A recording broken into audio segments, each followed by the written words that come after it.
as you may know, the official story is something that a lot of people do not accept. Okay, so we're going to look at the official story, and then we'll see some of the issues with the official story. So first, I want to show you some videos. First, we're going to watch the moon landing. So in 1969, July 20th, they shoot 3 men into space. Buzz Aldrin, Michael Collins, Neil Armstrong. Neil Armstrong becomes the first man in the world to walk on the moon. Okay, and this is his journey. All right, so let's watch it together.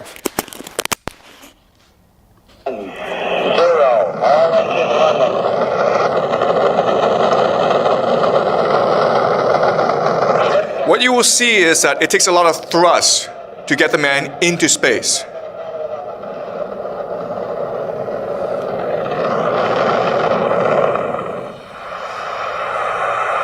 feet down, 2.5. Picking up some dust. 30 feet, 2.5 down. Big shadow. 4 forward. 4 forward. Drift into the right a little. This is considered the greatest achievement in human history. It took years and years of hard work involving 400,000 people all working for NASA to accomplish this perfect landing on the moon. We're breathing again. Thanks a lot. Okay, Neil, we can see you coming down the ladder now. I'm at the foot of the ladder. The 11 footbeds are only... What is amazing is that this is being broadcast live from the moon back to NASA. So their technology back then is far superior to our technology today. 12 steps per man. 1 diaphragm per man. Tony, this is so great you can't believe it. I believe it, Charlie. It's raining, Johnny. Look at it go, would you, Charlie? You got all your steering against the rain. Oh, this is going to be some kind of different ride.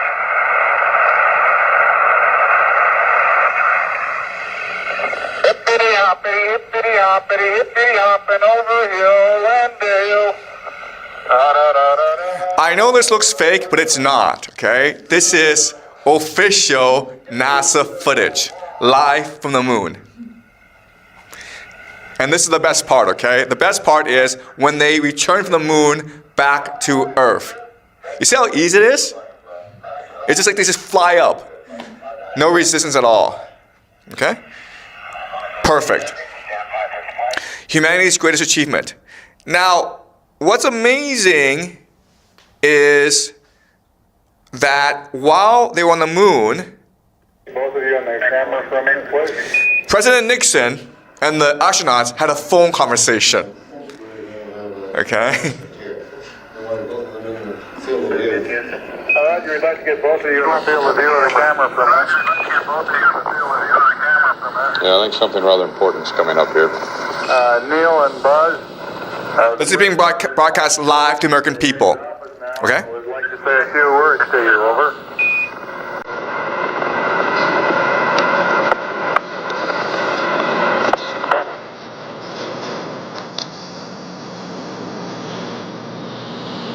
Hello, Neil and Buzz. I'm talking to you by telephone from the Oval of the Mountains. And this certainly has to be the most historic telephone call ever made from the White House. I just can't tell you how proud we all are of what you have done. For every American, this has to be the proudest day of our lives. And for people all over the world, I am sure that they too join with Americans in recognizing what an immense feat this is. Because of what you have done, the heavens have become a part of man's world. Okay? The heavens have become part of man's world, right? Remember how last class we talked about how they wanted to bring the heavens down to earth. Okay, this is the idea of inversion. Okay? But do you see how amazing it is that they were able to have this seamless phone conversation? Okay? Okay. Now, they go to the moon, and you would think that they would come back, and they're heroes, right? Imagine if the school took you all on a trip to Mount Everest. You spend 6 months climbing the world's tallest mountain. You come back and you feel amazing, right? You feel on top of the world. You're ecstatic. You want the whole world to know about it. Well, they should be feeling the same thing, right? Okay, here's a press conference after the... I have two brief questions I'd like to ask, if I may. When you were carrying out that incredible moonwalk, did you find that the surface was equally firm anywhere, or were there harder and softer spots that you could detect? And secondly, when you looked up at the sky, could you actually see the stars and the solar corona in spite of the glare? We were never able to see stars from the lunar surface or on the daylight side of the moon by eye without looking through the optics. I don't recall during the period of time that we were photographing the solar corona what stars we could see. I don't remember seeing any.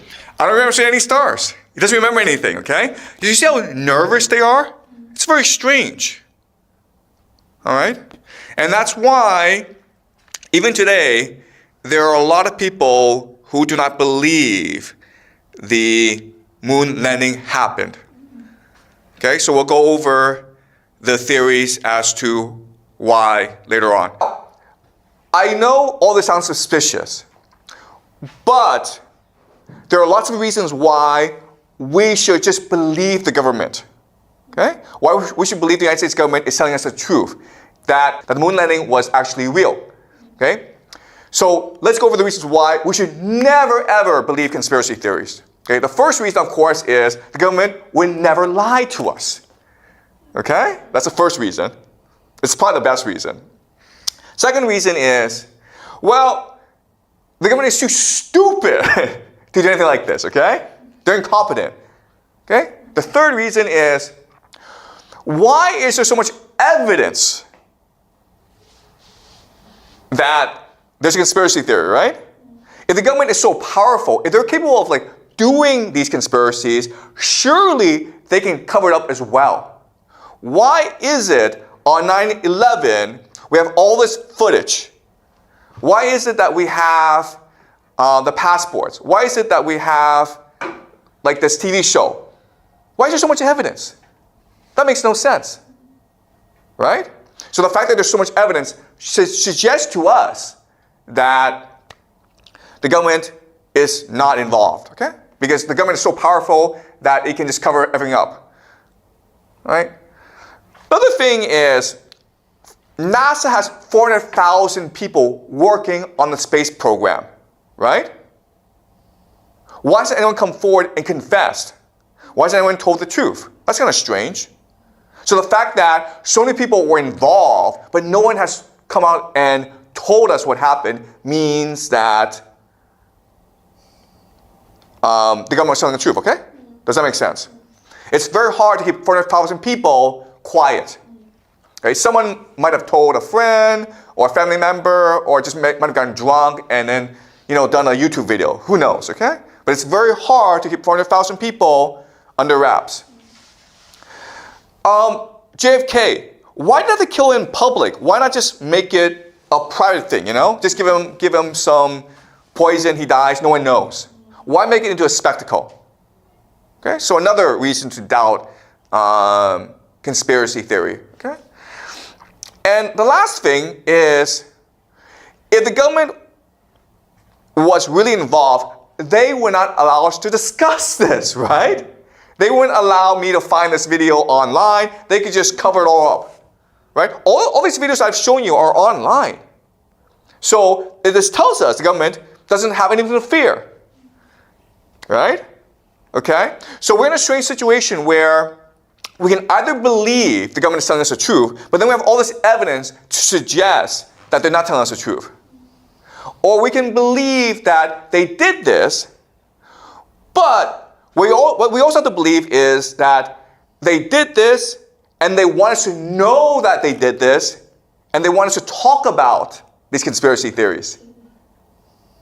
Okay? That's kind of strange. Well, it turns out we have an explanation for this. It's called revelation of method. The idea is that those who engage in evil must tell you that they are engaging in evil. The theory is that those who do conspiracies must tell you they're doing conspiracies. And there are 3 reasons why, okay? So let's go over them. The first reason is the idea of learned helplessness. And so the idea is, okay, let's just say that everyone knows that they did this, right? We get angry. We write emails. We make YouTube videos. Then what? Nothing, right? So the idea of learned helplessness is like the more angry you get, the more helpless you feel, and therefore the more obedient you become. Okay? That's the first reason. Second reason is the idea of karmic responsibility. And the idea is that the people in power are extremely superstitious. They believe that when they die, God will judge them. Okay? So we're all dead, and God says to the government, hey, why did you do all this evil stuff? And the government says, no, I did not act alone. Everyone participated. Why? Because I told them what I was doing. They didn't stop me. They didn't raise any concerns. They didn't protest. Therefore, they are complicit. Okay? So another way of saying this is, if you just look at 9/11, if you just look at the moon landing, if you just look at JFK, the evidence is so overwhelming that if you still believe the government, it's not because you are ignorant or stupid, it's because you are complicit. It's because you are involved. Therefore, you share the guilt. Therefore, the karma is spread to everyone. Okay, that's the logic. All right? And the third reason is attention capture. These events are set up in a way so that they will be remembered forever. Okay, so everyone remembers where they were, what they were doing, who they were with on 9/11. When JFK was assassinated, during the moon landing. Okay? So you probably were not in the United States. You might have been in China. You might have been Tunisia. You might have been in South Africa. It doesn't matter. Okay? You could have been on the moon. Okay? But you still remember what you were doing on 9/11 because it's etched into your consciousness. And that's the point. The point is to control people by controlling how people perceive reality. Okay? Because then you have the power of God. Okay, so these are the 3 major reasons why they will do this evil, but they will tell you they did this evil, and they want you to discuss and continue to discuss why they do this evil. Okay? So even today, people are still writing books about JFK. People are still writing books about the moon landing. It's allowed because it's attention capture. Okay? It's like the idea of top of mind. So if you're a company, you don't care about bad publicity. All publicity is good because it's top of mind, right? So if you are hungry and you want to go out for lunch, what's the first thing that you want to eat? It's the first thing that comes to mind, right? So maybe pizza or hamburger. Okay, that's the idea of branding. So that's what they're doing here. They're trying to control your reality through these events. Okay? Does that make sense, guys? Okay, any questions? All right. Now what I want to do is look at a question, okay? Let's look at certain questions. Why is this happening? The moon landing, okay? I'm not saying the moon landing was faked, but there's an argument that it is impossible for humans to leave something called the Van Allen belt, okay? The Van Allen belt is this electromagnetic field that protects us from cosmic radiation.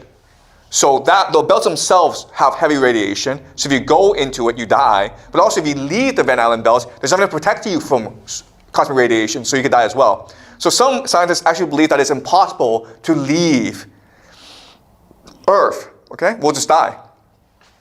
I don't know how they were able to do this. And as you may know, right now, a lot of countries, America, China, are trying to get back to the moon. They're having a really hard time, okay? They're having a hard time because NASA lost all the technology, lost all the footage, lost all the data. Oops. Oh well. Okay. So how was NASA able to keep this secret? Well, guess what? A lot of their most important people were Freemasons. Okay, this is Buzz Aldrin, one of the 3 astronauts. He was a Freemason, okay? John Glenn, the first American to orbit the Earth was a Freemason, 33-degree Mason, okay? As was James Webb, one of the first NASA administrators. James Webb, Kenneth Klett. So these people are embedded throughout the bureaucracy. And because they're able to coordinate, they have complete control of the bureaucracy. Does that make sense? So it doesn't matter who's at the top. What matters is which bureaucrats are able to work together to achieve their vision. This is Werner von Braun. And he was one of the first NASA leaders. And he's a German. He was actually a Nazi who was brought over after World War II to help America build its space program. Okay? And he had a friend or a colleague named Carol Rosen. And we don't know if this is true. Okay? But what Carol Rosen tells us is that when von Braun died, he told us that the American government was first and foremost concerned about spending money on space weapons, okay? And to do this, what America will do is continue to manufacture threats to justify all the spending on weaponry, okay? And then she lists the different threats. First, they will use Russians, okay? The Russians, we have to defeat the Russians in the space race. Then they'll be like, you know what? Terrorists, okay, 9/11. Then, third world countries, the crazies, like North Korea, okay? Iran. And then an asteroid. We need space weapons to protect the Earth from asteroids. And then the last thing is a fake alien invasion. Okay? Aliens. Okay, does that make sense? Okay. So we'll talk about this later towards the end of the semester about a fake alien invasion. Okay? That's part of the plan. And they've been seeding this for a long time. So I'll conclude by talking about different possibilities. You don't have to believe me, okay? In fact, there are, I think, 5 different possibilities as to what happened. Okay? The footage looks fake. So how to explain this? Well, the first explanation is it's real footage. And we just believe the government, okay? But we also need to believe that they lost all the footage, lost all the technology, lost all the data. Okay? That's possibility number 1. Just believe what the government tells you. Possibility number 2 is America went to the moon, but the astronauts discovered too many secrets on the moon. Like there are space aliens on the moon. They can't tell us, so they create this fake footage, okay? That's the second possibility. Third possibility is America went to the moon, but because of the lighting, because of the difficulty of filming, they couldn't actually take any footage. So they made it up to please the American people, okay? The fourth possibility is America went to the moon, but NASA decided to create this fake footage to fool the Soviets, right? Because if it's real footage, the first Soviets might be able to copy the technology, so we should just fake this thing and make fun of the Soviets, okay? Let's fool the Soviets. So the Soviets could not reverse engineer the success. Okay? That's also a possibility. Right? And the last possibility, of course, is America didn't go to the moon. And it's entirely your choice which possibility to believe. Okay? I'm just proposing different possibilities out there. So how can we know the truth? Well, we can use game theory to logically deduce what happened. Okay, so let's use game theory. All right, so we know that NASA's Apollo program cost $26 billion between 1960 and 1973. That's almost $20 billion today. They spent all this money, they need to produce a result, right? This is almost like 4% of all government spending in America. That's a lot of money. Also, you don't know this, but by 1969, America was falling apart for 3 reasons. First of all, America was fighting this pointless and hopeless war called Vietnam. Tens of thousands of Americans were dying for no reason. Hundreds of thousands of young Americans were protesting in the streets. The American dream seemed to be dying, okay? That's the first problem. Second problem is that the Soviets were destroying the Americans in the space race. The Soviets were the first to send an animal to space, the first to send a man to space, the first to orbit the Earth, the first to walk in space, the first to send a lunar module to the moon. So it seemed as though communism was superior to capitalism. It seemed as though the Soviet system was better than the American system, okay? There's a real fear that the Soviets would get to the moon first, okay? And also the last thing is, remember, in 1963, JFK was killed. JFK was the prince, the king. So that put Americans in a very bad mood. But then later on, other prominent Americans like Robert F. Kennedy and Martin Luther King, they were all killed as well. So 1969, America was divided, was falling apart. People felt hopeless, right? So what this means is that if America sent a mission to the moon and all the astronauts died or they didn't get there, America would have been broken, okay? People would have been depressed. And so according to game theory, America could not afford to take the risk of sending people to the moon. If they died, if it failed, America would have looked like idiots. Okay? But of course, there's always a counter-argument. The counter-argument is, okay, this makes sense, but why did the Soviets call out the Americans and said, you guys faked this? Right? What? America and the Soviet Union were in competition with each other. Everyone believed America went to the moon, but there's a lot of evidence to suggest that America didn't go to the moon. So why did the Soviets tell the world? Okay? That I can't answer for you. All right? So I just leave you with this thought. Okay? But what I believe is, within the next 2 years, the truth will slowly start to come out.